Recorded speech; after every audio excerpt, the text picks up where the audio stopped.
வணக்கம் மக்களே. இன்னைக்கு நம்ம பார்க்க போகிறது ஒரு ஆக்ஷன் சைஃபை காமெடி கலந்த ஒரு மான்வா.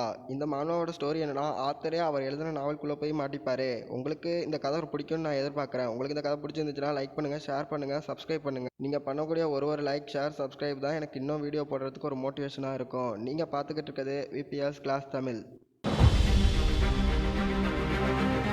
இப்போ நமக்கு ஸ்டார்டிங்ல அதே விஷயம் தான் காட்டுறாங்க. நான் உன்னை பத்தி ஒரு விஷயத்த நினைச்சு ரொம்பவே ஆர்வமா இருக்கேன். நான் அதை பத்தி உன்கிட்ட கேட்கலாமா? இப்ப ஹீரோ அவளை பத்தி மனசுக்குள்ளே யோசிச்சு பாக்குறான். யோன் சங்கா இவர் ரொம்பவே வெளியே பார்க்க நல்லவ மாதிரி தெரியவா. ப்ரெஸ்ஸை பொறுத்த வரைக்கும் ஒரு கைண்ட் கார்ட்டட் அப்படிங்கிற மாதிரி தான் ஒரு இமேஜை கிரியேட் பண்ணி வச்சிருக்கா. ஆனா அவளோட உண்மையான குணம் அது ஒரு பேந்தர மாதிரி உள்ளது. அவ ரொம்பவே கஷ்டப்பட்டு யாரையெல்லாம் வேலைக்கு எடுக்கிறாளோ அவங்க மட்டும் அவளோட எதிர்பார்ப்புக்கு ஏத்த மாதிரி அங்க வேலை செய்யலன்னு சொன்னா உடனே அவங்களை தூக்கி வீசிடுவா. அவளை பொறுத்த வரைக்கும் சர்வைவல் ஆஃப் த ஃபிட்னஸ்ட் அதான் அவ ஃபாலோ பண்ணுவா. இந்த மாதிரியான ஒரு கேரக்டருக்கு ஒரு பொண்ணு தான் வைஸ் கேப்டனா இருக்கா, அதுவும் ஒரு பெரிய கில்டுல. இப்ப வேணா ஒரு மாதிரியா இருக்கலாம், ஆனா அவ தான் ஃபியூச்சர்ல ரொம்பவே டெவலப் ஆகக்கூடிய ஒரு கில்டுல இருக்கா. இதே நேரத்துல நான் அவ கூட கனெக்ஷன் ஏற்படுத்தணும்னு சொன்னா அது எனக்கு ரொம்ப ஹெல்ப்பா தான் இருக்கும். இவ்வளவு நம்ம ஹீரோ யோசிக்கும் போதே அவ கேட்கறா, இப்ப நான் உங்ககிட்ட என்ன தெரியுமா கேட்கணும்னு நினைக்கிறேன். அப்படி கேட்கும் போதே நம்ம ஹீரோ சொல்லிடுறான், இல்ல எனக்கு அதுல இன்ட்ரெஸ்ட் இல்ல, நான் உங்ககிட்ட எதுவும் சொல்றதா இல்ல அப்படின்னு சொல்லிடுறானா. அதை கேட்டு அவளுக்கு சரியான ஷாக்கு. ஹீரோ அப்படி சொன்ன உடனேயுமே அவ சொல்றா, இல்ல நமக்குள்ள ஏதோ மிஸ் அண்டர்ஸ்டாண்டிங் இருக்குன்னு நினைக்கிறேன். நான் கொரியால இருக்கிற நம்பர் 1 கில்டோட வைஸ் கில்டு மாஸ்டர், எனக்கு உன் மேல கொஞ்சம் இன்ட்ரெஸ்ட் இருக்கு, அதனாலதான் கேட்கறேன் அப்படின்னு அவ சொல்லும் போதே நம்ம ஹீரோ சொல்றான், எனக்கு அதை கேட்கும்போது ரொம்பவே சந்தோஷமா இருக்கு, நான் அதை நினைச்சு ரொம்பவே பெருமைப்படுறேன் அப்படின்னு அவன் சொல்லிட்டு,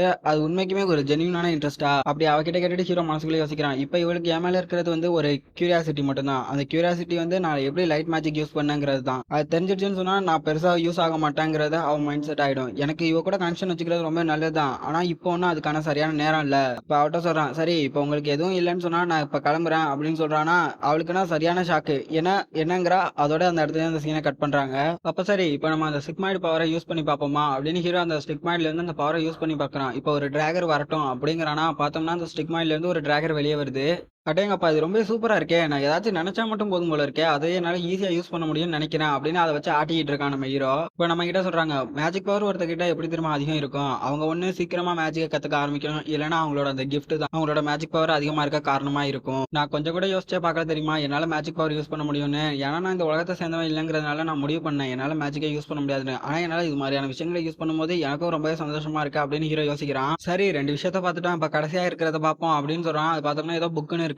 புக்கா இது என்ன ஸ்கில்லா இருக்கும் அப்படின்னு ஹீரோ பாக்குறானா. சரி ட்ரை பண்ணி பார்ப்போம் அப்படின்னு சொல்லிட்டு புக் ஆஃப் ட்ரூத் அப்படின்னு சொல்றான். பார்த்தோம்னா ஸ்டிக்மாயில இருந்து ஏதோ ஒரு புக் மாதிரி வருது. அந்த புக்ல என்ன போட்டிருக்கா, இதுல நீங்க கேட்கிற எல்லா கேள்விக்கும் பதில் சொல்ல முடியும், அதுவும் அதுக்கு பர்மிட்டான ஒரு ஆன்சர் இருந்துச்சுன்னா கண்டிப்பா இந்த புக் உங்களுக்கு சொல்லும். ஓ இதை நான் எது கேட்டாலும் கண்டிப்பா பதில் சொல்லுமா. சரி புக் ஆஃப் ட்ரூத் என்னோட ஹைட் எவ்வளோ அப்படின்னு நம்ம ஹீரோ கேட்கறான். அது உடனே சொல்லுது 174 சென்டிமீட்டர், உங்கள்ட்ட இருந்து ஒரு எஸ்பி இது கண்டி எடுத்துக்கிறோம் அப்படிங்கிறதா. அப்பதான் ஹீரோ பாக்குறான், ஓ இது இப்படிதான் வேலை செய்யுமா. அவன் அப்படி பார்க்கும்போதே பார்த்தோம்னா வாட்ச்ல ஒரு மெசேஜ் வருது. என்னது எமர்ஜென்சி மெசேஜா அப்படின்னு அதை பாக்குறான். அதுல பார்த்தோம்னா என்ன போட்டிருக்கா, ஒரு கேரக்டரை காணும். ஹீரோ பார்த்து ஆச்சரியப்படுறான், இது அவ்வளவு வேகமா நடக்கும் நான் எதிர்பார்க்கவே இல்ல.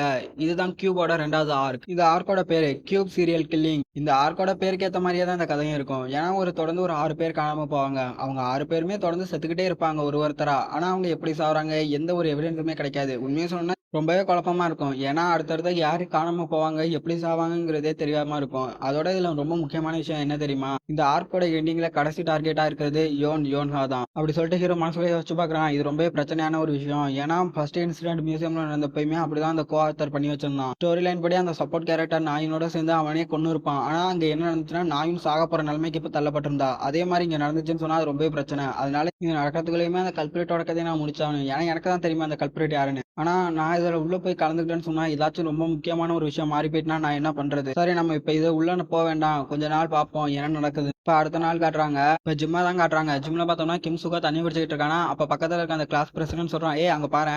அங்க பார்த்தோம்னா ஹீரோ ஒரு வெயிட்டா தூக்க ட்ரை பண்ணிட்டு இருக்கான். அங்க ஒருத்தன் அந்த வெயிட் மேல கால வச்சுட்டு சொல்றான், என்ன பண்ற, உன்னால இந்த வெயிட்ட கூட தூக்க முடியல தோத்தாங்கோலி. உண்மையை சொன்னோம்னா நீ ஒரு கேரட்னு சொல்லிக்கவே வெக்கப்படணும், உன்னாலதான் இந்த கேரட்டுங்கிற பேருக்கே அசிங்கம் அப்படின்னு அவன் சொல்லிட்டு இருக்கானா. அதை பார்த்து கிம் சுகா கடுப்பாயிரான். என்னடா பண்றீங்க அப்படின்னு அவங்க கத்த போகும்போதே டக்குன்னு பார்த்தா அந்த கிளாஸ் பிரசிடன்ட் சொல்றான், இல்ல இல்ல இல்ல பொறுமையா இரு, உனக்கு ஒன்னும் அது புரியலையா என்ன, அவனுக்கு வந்து ஜான்காக்கோட ஆளுங்க, இப்படி நடக்குன்னு சொன்னா அதுக்கு ஜான்காக் தான் காரணமா இருக்கும் அப்படின்னு அவன் சொல்றான். அதுக்காண்டி நீ பாத்துக்கிட்டு இருப்பியா அப்படின்னு கிம்சுகா கேட்கறான். அப்ப அவன் மேல கையை போட்டு சொல்றான், ஏன் இப்படி இருக்கக்கூடாது, அவன் டிமானிய ஹியூமனோட ஒரு கையே ஒரு புல்லட் வச்சு எடுத்தான்னு சொன்னேன். அப்படி இருக்கும்போது அவன் ரொம்ப ஸ்ட்ராங்கா இருப்பான்ல, அப்படி இருக்கும்போது அவனோட பவர் அவன் ஹைட் பண்ணி வச்சிருந்தா.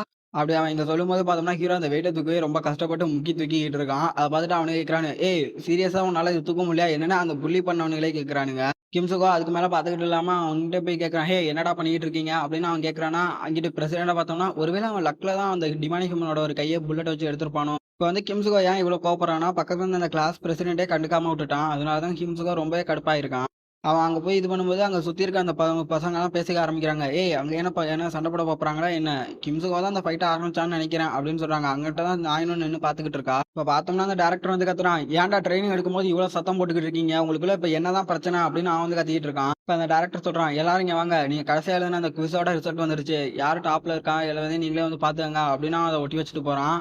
இப்ப அதை வந்து பார்த்துட்டு ஒருத்தவன் ஒன்று சொல்றான், ஏய் இது நல்லாவே நான் பண்ணியிருக்கேன்ப்பா, ஐயா சுத்தம், நான் இதுல ஃபெயில் ஆயிட்டேனா அப்படின்னு இன்னொரு சொல்றான், அவதான் என் வாழ்க்கையே முடிஞ்சு போச்சு. அந்த போர்டை காட்டுறாங்க. அதுல பார்த்தோம்னா ஹீரோ ஃபர்ஸ்ட்ல இருக்கான், 2வது இடத்துல ரேச்சல், 3வது இடத்துல வந்து ஜான்காக் இருக்கான். ஹீரோ பாக்குறான், என்னது நான் தான் ஃபர்ஸ்ட் பிளேஸா, இது எதிர்பார்த்ததான், ஏன்னா நான் சீட் பண்ணி தானே இங்க வந்தேன் அப்படிங்கிற மாதிரி ஹீரோ யோசிக்கிறான். ஏன்னா ஹீரோ கிட்ட தான் அந்த செட்டிங்னு ஒரு ஆப்ஷன் இருக்கு, அதை வச்சுதான் ஹீரோ ஃபர்ஸ்ட் வந்தான். ஹீரோ அப்படி பார்க்கும்போதே பார்த்தா பின்னாடி ஒரு ஸ்வாட் கீழே விழுது. யாருன்னு பார்த்தா ரேச்சரால அது ஏத்துக்கவே முடியல. இப்ப ஹீரோ அவளை பார்த்துட்டு சொல்றான், ரேச்சல் எலிசபெத், இங்கிலாந்தோட 3வது பிரின்சஸ், இவ எப்பயுமே அகாடமி டெஸ்ட் இதுன்னு வந்தாலே அவ ஸ்கூல்ல இருந்தே டாப்பா தான் வருவா. இப்ப அதுதான் இங்க ரொம்ப பிரச்சனை, ஏன்னா அவ இது வரைக்கும் ஃபர்ஸ்ட் பிளேஸ விட்டு கொடுத்ததே இல்ல அப்படின்னு சொல்றானுங்க. இப்ப நமக்கு ரேச்சலோட பிளாஷ்பேக் சீனை தான் காட்டுறாங்க. அதுல பார்த்தோம்னா ரேச்சலுக்கு கங்க்ராச்சுலேஷன் பண்றாங்க அந்த பட்லரும் அவங்களோட சர்வெண்ட்டும். அப்ப அந்த பட்லர் சொல்றாரு, மிஸ் நீங்க அங்க போறதை நினைச்சு எப்படி ஃபீல் பண்றீங்க, ஏன்னா அங்க தலை சிறந்த ஹீரோ எல்லாமே ஒரே நேரத்துல ஒன்னா இருப்பாங்க, அதோட அங்க பாடம்லாம் கொரியன் லாங்குவேஜ்ல தான் நடத்துவாங்க, அது உங்களுக்கு பரவாயில்லையா? அதை கேட்டோடனே அவ சொல்றா, இல்ல எனக்கு அது பரவாயில்ல, கண்டிப்பா நான் என்னோட ஹார்ட் ஒர்க்கை பண்ணி உங்களோட எதிர்பார்ப்பை பூர்த்தி செய்வேன். ஒரு ராயல் ஃபேமிலியோட மெம்பரா நான் கண்டிப்பா என்னோட ஃபேமிலியோட மரியாதையை கீழே போக விட மாட்டேன். இப்ப சீன் அப்படியே பிரசன்ட் வருது. பிரசன்ட்ல பார்த்தோம்னா அவன் மன்னிப்பு கேட்கறா, என்ன மன்னிச்சிடுங்க, என்னால அந்த ராயல் ஃபேமிலியோட மரியாதையை காப்பாற்ற முடியல. அதே நேரத்துல அந்த டீச்சர் சொல்றாங்க, எல்லாரும் இங்க கவனிங்க, இங்க வந்த பேப்பர்ல கிம்ஹாஜினோட பேப்பர் மட்டும் தான் அந்த பினோமினான் ரிலத்தை பத்தி ரொம்பவே ஸ்பெசிபிக்கா இருந்துச்சு, அதோட அதை யாருமே அந்த ஒரு கண்ணோட்டத்துல அந்த விஷயத்த பார்த்திருக்கவே மாட்டாங்க, அந்த மாதிரி அவன் எழுதியிருந்தான். அவன்கிட்ட இருந்து நீங்களும் கத்துக்கிட்டு கொஞ்சம் இம்ப்ரூவ் பண்ணுங்க உங்களோட லேர்னிங் ஸ்கில்ல. இப்ப அதை யோசிச்சு பாக்குறா, அதாவது பினோமினான் ரிலங்கிற அந்த சப்ஜெக்ட் ரொம்பவே கஷ்டமா இருந்துச்சு, அதை இவன் தான் படிச்சிருக்கான்னு சொன்னா மிட்ட மார்க்கும் எங்களுக்குள்ள இருக்க அந்த கேப்பை என்னால ஃபீல் பண்ண முடியாது கிம்ஹாஜின் அப்படின்னு அவனை பாக்குறாளா. அப்ப நம்ம ஹீரோக்கு தோணுது, ஐயோ யாரோ நம்மள நோட்ட விடுறாங்க போல இருக்கே, கிம்ஹாஜின் நீ சாதாரணமா எப்படிதான் படிப்பியோ அப்படின்னு அவன் மனசுக்குள்ளே யோசிக்கிறா. சீனை அப்படியே காட் பண்ணிட்டு ஹீரோட ரூமை தான் காட்டுறாங்க. ஹீரோ பார்த்தோம்னா ஒரு வெப்சைட் கிரியேட் பண்ணிட்டு இருக்கான். அந்த வெப்சைட்ல என்னன்னா, நீங்க எந்த கேள்வி கேட்டாலும் உங்களோட கேள்விக்கு நாங்க பதில் சொல்லுவோம். அவன் அப்படின்னு ஒரு வெப்பேஜை கிரியேட் பண்றான். கிரியேட் பண்ணிட்டு யோசிக்கிறான், என்கிட்ட தான் புக் ஆஃப் ட்ரூத் மாதிரியான ஒரு அமேசிங்கான கிஃப்ட் இருக்கு, அது நான் இப்பெல்லாம் யூஸ் பண்ணாட்டா என்ன பண்றது, இப்பெல்லாம் நான் யூஸ் பண்ணேன்னு சொன்னாதான் எனக்கு மாசம் மாசம் கொஞ்சம் பாக்கெட் மணி மாதிரியாச்சும் காசு கிடைக்கும். ஃபர்ஸ்ட் நான் இதை யூஸ் பண்ணேன்னு சொன்னா கண்டிப்பா யாருமே நம்ப மாட்டாங்க, ஏன்னா இது எப்படியும் எங்கிட்ட பத்தி ஒரு கேரண்டியான ஒரு இன்ஃபர்மேஷனே இல்லாம யாரு தான் அவங்க வந்து இங்க கொஸ்டினே கேட்பாங்க. ஆனா ஒரே ஒரு தடவை நான் ஒருத்தருக்கு பர்ஃபெக்டா சொல்லி அது ரூமரா ஸ்ப்ரெட் ஆனிச்சுன்னு சொன்னா போதும், வதந்தியை தான் இந்த உலகமே நம்பும். அப்படிங்கிறப்ப என்னோட ரூமர்ஸ் மட்டும் நிறைய பரவணுச்சுன்னு சொன்னா எனக்கு கணக்கில்லாத அளவுக்கு கஸ்டமர் வருவாங்க அப்படின்னு ஹீரோ பாக்குறான். அதாவது வேற ஒண்ணும் இல்ல, அந்த புக் ஆஃப் ட்ரூத்னால இந்த உலகத்துல இருக்கிற எந்த விஷயத்த பத்தி கேள்வி கேட்டாலுமே அது பதில் சொல்லும். அதுக்கு கன்சியூம் ஆகுறது ஒரே ஒரு எஸ்பி பாயிண்ட்ங்கிறதுனால நம்ம ஹீரோ இப்படி ஒரு பிளான் பண்ணியிருக்கான், இது மூலமா காசு சம்பாதிக்கலாம்னு. சரி இது இதோட முடிஞ்சிருச்சு அப்படின்னு அந்த வெப்சைட் பேஜை கிரியேட் பண்றான். கிரியேட் பண்ணதுக்கு அப்புறமேட்டி சொல்றான், அடுத்தது அப்படின்னு சொல்லிட்டு நிறைய விண்டோ சிஸ்டத்தை கொண்டு வரான். கொண்டு வந்துட்டு என்னோட எஸ்பி பாயிண்டை நான் இப்பெல்லாம் எஃபிஷியண்டா யூஸ் பண்ணலாம் அப்படின்னு அதை பார்த்துக்கிட்டு இருக்கான். இதுக்கப்புறமாட்டி இந்த 2வது மெயின் ஸ்டோரி ஆரம்பிக்கும். இது மூலமா இந்த கியூப் அகாடமியே சேஃப் இல்லாத ஒரு இடம்ங்கிறது எனக்கு முடிவாயிடும். ஏன்னா எனக்குன்னு மட்டும் இல்லை, இதுக்கப்புறமாட்டி இந்த கியூப் அகாடமியில் நிறைய பிரச்சனை வரும். அதாவது ஒரு டுட்டோரியல் மாதிரின்னு வச்சுப்போமே, டுட்டோரியல் முடிஞ்சதுக்கு அப்புறமாட்டி பிளேயர்ஸ் எல்லாம் ரொம்ப கஷ்டப்பட்டு தான் லெவலப் பண்ணுவாங்க. அதனால இந்த கியூப் அகாடமி இனிமேல் சேஃபான ஒரு இடம் கிடையாது. செட்டிங் இன்டர்வேஷன் டெட் ஐ இது மட்டும் தான் இப்போ என்கிட்ட இருக்க கரண்ட் ஸ்கில். இந்த ஸ்கில்லை வச்சு என்னால் ஒன்றும் பண்ண முடியாது. நான் என்னோட செல்ஃபை நான் ரொம்பவே இம்ப்ரூவ் பண்ணி ஆகணும். உண்மையாக சொல்லணும்னா நான் அவனுக்கு தான் ரொம்பவே நன்றி சொல்லி ஆகணும். ஏன்னா அவனுங்க புள்ளி பண்ணானதுனால தான் எனக்கு நிறைய எஸ்பி பாயிண்ட் கிடைச்சிச்சு. ஜான்காக்கு என் மேல என்ன கோவம்னு தெரியல, ஆனா அவன் புள்ளி பண்ண சொல்றதுனால தான் எனக்கு இவ்வளவு எஸ்பி பாயிண்ட் கிடைச்சிருக்கு. நான் இந்த எஸ்பி பாயிண்ட் என்னோட சர்வைவலுக்கு ஏற்ற மாதிரி நான் இன்வெஸ்ட் பண்ணி ஆகணும். சரி என்கிட்ட இருக்க விஷயத்த நம்ம இப்போ அப்கிரேட் பண்ணோம்னா அவன் டெசர்டிகல அப்கிரேட் பண்றான். அதாவது டெசர்டிகல்ங்கிறது ஒரு ஹேண்ட் கன் தான், அதை வந்து அவன் ஸ்னைப்பரா அப்கிரேட் பண்றான். ஒருவேளை நம்ம ஓவரா போறோமோ அப்படின்னு அவன் பண்ணும்போதே யோசிக்கிறான். சரி போய் தான் பார்ப்போங்கிற மாதிரி அவன் அப்கிரேடுக்கான என்ட்ரு பட்டனுமே தட்டிடுறான். தட்டினதுக்கு அப்புறமாட்டி அது அப்கிரேட் ஆகுது, ஒரு ஸ்னைப்பரா மாறிடுது. அடேங்கப்பா இதை என்னாலே நம்ப முடியல, கண்டிப்பா இது இனிமே ரொம்பவே சர்ப்ரைஸ் பண்ணும் அப்படின்னு யோசிச்சு பாக்குறான். அதோட இதுக்கு 250 எஸ்பி பாயிண்ட் தேவைப்பட்டிருக்கு. சரி இதை பேக் டு நார்மலா ஆக்க முடியுமா அப்படின்னு மாத்தி பாக்குறான். அதாவது அது ரெண்டாவும் மாத்திக்கலாம், ஸ்னைப்பராவும் வச்சுக்கலாம், டெசர்டிகலாவும் மாத்திக்கலாம். சரி நம்ம இப்ப அடுத்து பண்ண வேண்டியது என்ன தெரியுமா,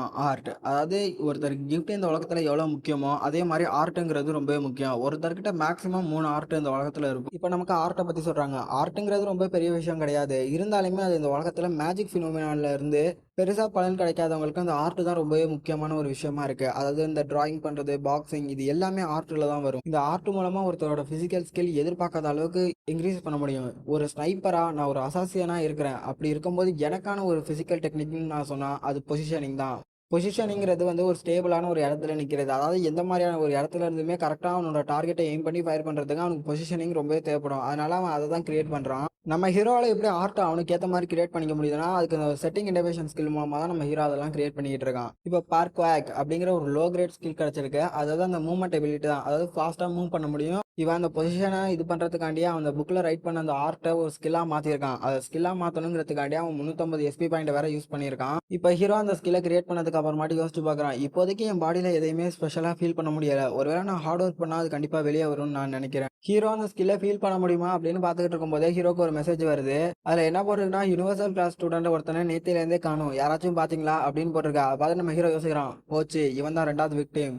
யோன்ஹாக்கு முன்னாடி மொத்தம் 5 விக்டிம் இருப்பாங்க. அந்த 5 விக்டிமுமே கிட்னாப் பண்ண உடனேயுமே அந்த கல்பிரேட் கொன்னுடுவான். இப்போ நான் பண்றது சரியா? எனக்கு அந்த குற்றவாளி யாருன்னு தெரியும், அதுல யார் யாரெல்லாம் மாட்டிக்க போறாங்க, அந்த விக்டிம் யாருன்னு எனக்கு தெரியும். ஆனா இது எல்லாத்தையும் நான் உட்காந்து வேடிக்கை பார்க்கறது சரியா அப்படின்னு ஹீரோ அவனுக்குள்ளே அவன் கேட்டுக்கிட்டு இருக்கான். ஹீரோ ரொம்பவே கில்ட்டியா ஃபீல் பண்றான். அதே நேரத்தில் அப்படியே ஸ்கினை கட் பண்ணிட்டு பட் ஒரு ட்ரைனிங் இதை காட்டுறாங்க. கியூப் கேடட்டோட அடுத்த ட்ரைனிங் லெவல் அப்படின்னு அந்த இன்ஸ்ட்ரக்டர் கத்துறாரு. எல்லாரும் இங்க வந்துட்டீங்களா? எல்லாரும் இப்ப என்ன கவனிங்க. இன்னைக்கான பிசிக்கல் ட்ரைனிங் ரொம்பவே ஸ்பெஷலானது. இப்போ நீங்க எனக்கு பின்னாடி பாக்குறது ஒரு ஆர்டிஃபிஷியல் டஞ்சன்ஸ். இதை நாங்க ஸ்பெசிஃபிக்கா கிரியேட் பண்ணியிருக்கோம். பப்பட் மான்ஸ்டர் அது எல்லாமே இதுக்குள்ள இருக்கும். ஆனா அதுங்களோட குணம் அப்படியே ஒரு உண்மையான மான்ஸ்டர் மாதிரி தான் இருக்கும். அதனால நீங்க அலட்சியமா இருந்துடாதீங்க. இது ஒரு டஞ்சன் ரைடர் நீங்க ரியலா எக்ஸ்பீரியன்ஸ் பண்றதுக்காண்டியே கியூபால கிரியேட் பண்ணப்பட்டது. இப்ப பெரிய பிரச்சனை என்னன்னு பாத்தீங்கன்னா, இது ரொம்பவே பெரிய டஞ்சனுங்கிறதுனால கண்டிப்பா இதை உங்களோட சிங்கிள் கிளாஸ் மட்டும் நாங்க அனுப்ப போறதில்ல. உங்க கூட சேர்த்து நாங்க டிசிப்ளின் கிளாஸ்ல இருக்கக்கூடிய டீம் மெம்பர்ஸையுமே கம்பைன் பண்ண போறோம். அதாவது அந்த ப்ராக்டிக் ட்ரைனிங்ல இருந்த டிசிப்ளின் கிளாஸோட 3 பேர் வந்து இப்போ உங்களோட அந்த டீம்ல வந்து சேர்ந்துப்பாங்க. இப்போ இருக்கக்கூடிய அந்த 2 கிளாஸோட 2 டீம் சேர்ந்து கம்பைன் பண்ணி நீங்க ஒரு பெரிய டீமா மாற போறீங்க. அதாவது ரொம்ப ஸ்ட்ராங்கான ஒரு டீமா மாறி நல்லா ஒர்க் பண்ணி இந்த டஞ்சனை கிளியர் பண்ணுவீங்கன்னு நான் நம்புறேன். சரி, உங்களுக்காண்டியே ஒதுக்கப்பட்ட அந்த அசைன்மெண்ட் டீமோட போய் நீங்க கம்பைன் பண்ணுங்க அப்படின்னு அவர் சொல்லிட்டு போறாரு. எல்லா டீமோடையும் கம்பைன் பண்ற மாதிரியே நம்ம ஹீரோட டீமோடையுமே கம்பைன் பண்ணிருக்காங்க. அதே நேரத்தில் நம்ம ஹீரோ அந்த டஞ்சனை பார்த்து யோசிச்சுட்டு இருக்கான். இது ஒரு ஆர்டிஃபிஷியல் டஞ்சன்ஸ். இதுல நிறைய ட்ராப், அதுக்கப்புறமாட்டி மான்ஸ்டரோட ப்ராப்ளம் அந்த அளவுக்கு பெரிய பிரச்சனை கிடையாது. இங்க இருக்கிற இந்த ட்ராப்பும் இந்த டிமானிக் ஹியூமன்ஸ் இன்டர்ஃபரன்ஸ் இந்த இடத்துல நிறையவே இருக்க வாய்ப்பு இருக்கு. கண்டிப்பா அந்த ட்ரைனிங் கம்பெனி எந்த ஒரு பிரச்சனை இல்லாம ஒரு பீஸோட முடிக்கணுங்கிறது தான் என்னோட ஆசை அப்படின்னு ஹீரோ சொல்லிட்டு, இருந்தாலும் ஒரு பேக்கப் காண்டி நான் கொஞ்சோண்டு புல்லட்டை ஆம்பிளிஃபை பண்ணியுமே வச்சிருக்கேன் அப்படின்னு பார்க்கும்போதே பார்த்தோம்னா சிஸ்டம் மெசேஜ் வானத்துல டக்கு டக்குன்னு வந்துகிட்டு இருக்கு. செட்டிங் அக்யூரன்சி ஏற்பட்டிருக்கு.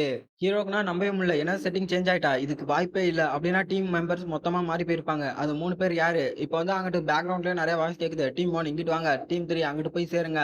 ஹீரோ இது மாதிரி குழப்பமா இருக்கும்போது பார்த்தா இன்னொருத்தான் வேகமா காத்துறான். ஏய் அறிவு கெட்டவனே, உனக்கு மூளை இல்லையா? சீக்கிரமா அவங்க ஒன்று சேர சொன்னாங்களா இல்லையா அப்படின்னு நம்ம கிம்சுகோவே ஒருத்தன் திட்டிக்கிட்டு இருக்கான். இந்த கேரக்டரோட டெம்பர் ரொம்பவே மாறி போயிருக்கு. நான் எழுதுனதை விட ரொம்பவே கோவமா இருக்கான் அப்படின்னு நம்ம ஹீரோ பாக்குறான். அதே நேரத்துல இங்கிட்டு காட்டுறாங்க, யோன்ச்சி நம்ம 2 பேரும் ஒன்னா சேர்ந்து ஒரே டீம்ல இருக்க போறோம் மிஸ் அப்படின்னு சொல்லி யோன்காவோட கையை பிடிச்சி ஒருத்தன் குளிக்கிட்டு இருக்கான். டீம்மேட் தான் கண்டிப்பா டாப் அடிப்போம்னு நினைக்கிறேன். இது முடிஞ்சதுக்கு அப்புறம் நம்ம ஃப்ரெண்ட்ஸா இருப்போம்னு நான் நினைக்கிறேன் அப்படின்னு அவன் சொல்றானா. ஓஹா அப்படியா, ஆமா அப்படின்னு அவன் வேண்டாவிருப்பா சொல்லிக்கிட்டு இருக்கா. எனது இந்த ஜோர்டன் கேரக்டரோட பொட்டன்ஷியல் 0.5% இன்க்ரீஸ் ஆயிருக்கா அப்படின்னு ஒரு சிஸ்டம் மெசேஜ்ல ஹீரோ பாத்துக்கிட்டு இருக்கான். ஜோர்டனா வேற யாரும் இல்ல, அந்த எதுக்கு நிக்கிறான ஒருத்தன் அவன் தான். இப்ப நாயின காட்டுறாங்க. நாயின் ஒருத்தனை பார்த்து சொல்றா, ஏய் நீ என் டீம்ல தான் இருக்கியா? நான் இதை எதிர்பார்க்கவே இல்லை. நான் உன்னை அந்த ஹண்டிங் கிளப்ல பாத்திருக்கேன். உன் பேரு அப்படின்னு அவன் சொல்லும் போதே அவன் சொல்றான், சேவன், என்னோட பேரு சேவன் அப்படின்னு சொல்றான். இப்ப ஹீரோ அவனை பார்க்கும்போது அவன்கிட்ட இருந்து ஒரு சிஸ்டம் மெசேஜ் காட்டுது. சேவனோட ஒரு மென்டாலிட்டி ரொம்பவே லோ ஆயிட்டு, அதனால அவன் ஈஸியாவே ஒரு டிமானிக் சிப்பாயோட கண்ட்ரோலுக்கு போயிடுவான் அப்படின்னு அவனுக்கு காட்டுதா. அதை மாதிரி ஹீரோ போச்சுரா, இது கண்டிப்பா ஒரு பேரழிவா தான் இருக்கு போப்பது. கடைசியா அந்த டஞ்சனோட வெளிப்பக்கத்தை காட்டுறாங்க. இந்த இடத்துல இந்த சாப்டர் முடியுதுக்கா. உங்களுக்கு இந்த வீடியோ பிடிச்சிருந்துச்சுன்னா லைக் பண்ணுங்க, சப்ஸ்கிரைப் பண்ணுங்க, கமெண்ட் பண்ணுங்க. நீங்க போடுற ஒரு லைக்கும் தான் எனக்கு அடுத்த வீடியோ போடுறதுக்கு ஒரு மோட்டிவேஷனா இருக்கும். நன்றி மக்களே.